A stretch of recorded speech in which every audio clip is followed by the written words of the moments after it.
Donc quand tu veux mesurer la hauteur que tu veux donner à ta fleur, Retour à l'école pour Dominique Véran. Arranger les fleurs, ça s'apprend. Sous l'œil de leur professeur, les élèves coupent, taillent, cisaillent pour créer des bouquets. Mais plus qu'un cours, c'est une véritable bouffée d'air pour ces personnes en fauteuil roulant. Ah bah oui, ça peut sortir de chez eux, bien sûr, pour rompre l'isolement, mais aussi arriver à faire quelque chose de ses mains. Et puis bon, je sais que moi, ça m'a beaucoup apporté l'art floral. La semaine du handicap, ce sont des activités adaptées aux personnes à mobilité réduite, comme ici dans cet atelier d'art floral. on peut tout à fait le pratiquer assis. Au surplus, ça peut, au niveau de la dextérité, au niveau d'un certain nombre de gestes, aider, notamment aux personnes qui ont besoin de faire une rééducation. Sur le parvis de l'hôtel de ville, un spectacle un peu curieux attend le public. Pas tellement résister.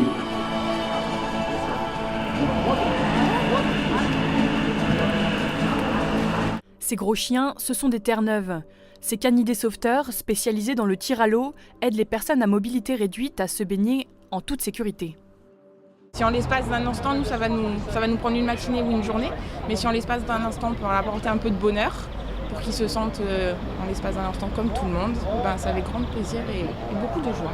L'objectif de cette semaine, c'est d'apporter du soutien, mais aussi d'attirer l'attention du public sur les problèmes que vivent les handicapés au quotidien. La journée de la solidarité pour le handicap, et c'est très important de sensibiliser, je pense, les jeunes, puisque moi je m'occupe plus précisément de l'éducation à l'handicap, leur montrer que c'est pas facile quand on est handicapé de s'adapter à la société actuelle, il y a des difficultés pour se déplacer, etc.